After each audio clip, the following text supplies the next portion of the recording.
दोस्तों आज की वीडियो के माध्यम से हम जानेंगे जो सीटेट दिसंबर 2024 का हुआ था उसमें असफल जितने भी स्टूडेंट रहे थे उनके मन में यही डाउट रहता है कि वह सीटेट दिसंबर को क्वालिफाइड नहीं कर पाए, अब जुलाई वाला उनको फिर से देना होगा तो वह उसमें क्वालिफाइड होंगे। क्या क्या मिस्टेक की है इसके बारे में भी हम बात करेंगे कि सीटेट में असफल स्टूडेंट क्यों बार बार असफल होते रहते हैं। यह डाउट बहुत ही ज़्यादा कॉमन होता है और मन में सभी के चलता है जब कोई भी एक स्टूडेंट भाई बहन जो असफल होता है तो उसके सामने कोई नहीं खड़ा होता है। देखिए, सफलता के सामने तो सभी लोग खड़े होते हैं, आपके माँ बाप भी सफलता के सामने तो खड़े होंगे। और जब आप बार बार असफल होते रहते हैं तो वह भी कहीं ना कहीं निराश होकर आपको ही कहने लगते हैं कि आपने तैयारी अच्छी नहीं की होगी, या बहुत सी समस्याएं हो जाती हैं जो आपको यह जो क्वालिफाइंग मार्क्स होता है इसे आप क्वालिफाई नहीं कर पाते हैं। क्योंकि सबसे बड़ी समस्या यह होती है कि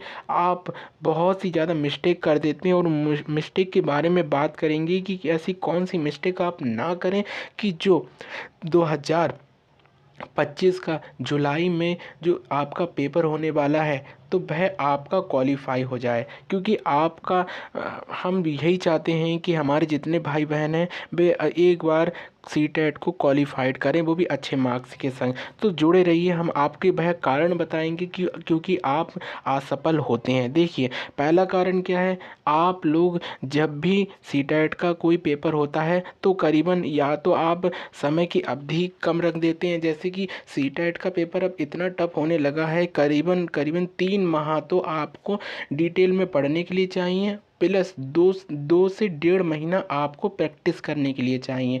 तो उसमें भी स्टूडेंट क्या करते हैं, जब फॉर्म आता है, देखिए सीटेट का जब भी फॉर्म आएगा तो हम आपके उसके बारे में बताएंगे, असफलता के बारे में बताते हैं। जब फॉर्म आता है तब भी कोई भी स्टूडेंट सीटेट को नहीं पढ़ता है। असफल विद्यार्थियों की बात कर रहे हैं, सफल तो तभी होते हैं जब वह पढ़ते हैं, असफल की ही बात चल रही है। देखिए, तो जब नोटिफिकेशन आएगा तभी आप लोग पढ़ने के लिए बैठते हैं। तो ये बताइए कि अगर आप लोग नोटिफिकेशन का इंतज़ार करते रहेंगे कि सीटेट का नोटिफिकेशन आएगा तब हम पढ़ेंगे, तब हम क्वालिफाइड करेंगे, तो यह तो बात खुद ही गलत हो जाती है। कि असफलता का पहला कारण तो यही मिल जाता है कि आप लोग नोटिफिकेशन का इंतज़ार करते रहते हैं। सबसे पहले तो आप नोटिफिकेशन का इंतज़ार करना ही छोड़ दीजिए। जब आपने टारगेट बना लिया है कि आपको जुलाई 2025 का जो सीटेट है उसे क्वालिफाइड करना है, अब चाहे आप इस बीच में कितनी भी वैकेंसियां आए, बगैर सीटेट पात्रता परीक्षा के आप फॉर्म तो भर ही नहीं सकते हैं। तो फालतू की वीडियो देखने से अच्छा यही है कि आप सीटेट में लग जाएं।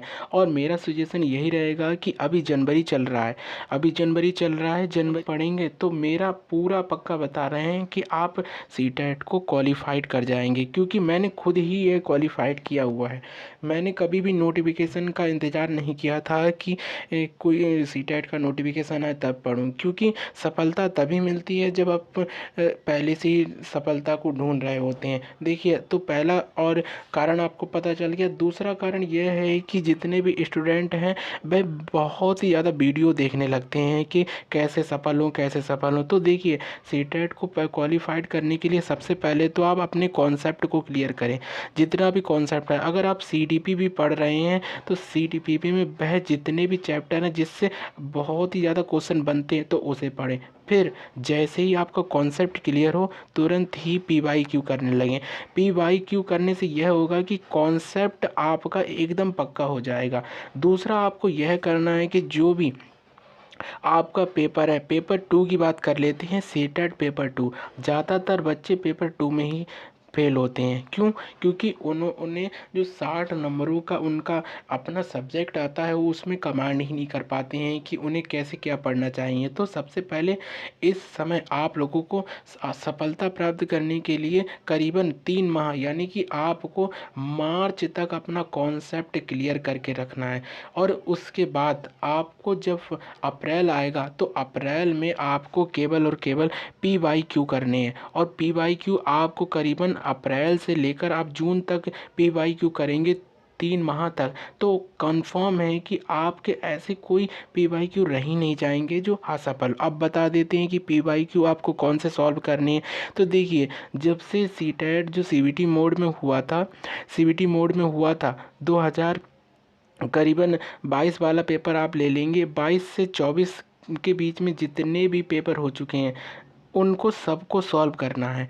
और सॉल्व करने के लिए हम आपको इस चैनल पर भी प्रोवाइड करेंगे, अगर आप कमेंट्स करेंगे कि आपको कहाँ से मटेरियल पढ़ना है और क्या क्या पढ़ना है। वैसे अगर आप लोगों का सजेशन यह रहा कि आप लोगों ने ज़्यादा से ज़्यादा कमेंट्स किए कि आपको कौन कौन सा मटेरियल पढ़ना चाहिए और क्या नहीं पढ़ना चाहिए, इसके विषय में भी हम आगे चलकर आपको बताएंगे। तो आप लोगों को समझ आ गया कि क्या क्या आपको पढ़ना है और क्या नहीं पढ़ना है। और अगर आप लोग सफल होते हैं तो प्लीज़ इस चैनल को ज़रूर सब्सक्राइब करके जाएं, क्योंकि जुलाई वाला जो आपने टारगेट बनाया है कि आपको क्वालिफाइड करना है तो वह आपका एकदम क्वालिफाइड ही होना चाहिए, ना कि आपको फिर से मुंह लटका कर ऐसे बैठ जाना चाहिए घर पर कि आप कुछ ही नहीं कर सकते हैं। देखिए, बीटीसी जिसने किया हो या बीएड जिसने किया हो, किया तो आप ही ने है ना, तो फिर वह तो अच्छे अंकों से आपने प्राप्त कर लिया। क्यों? वह तो एक सब्जेक्टिव था, आपने लिखने का काम था, कर लिया।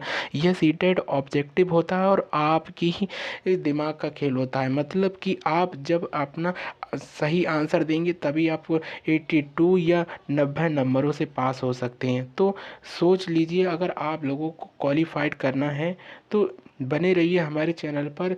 ऐसी जानकारी के सीटेट से जानकारी को जुड़ने के लिए जुड़े रहिए। Thank you for watching this video.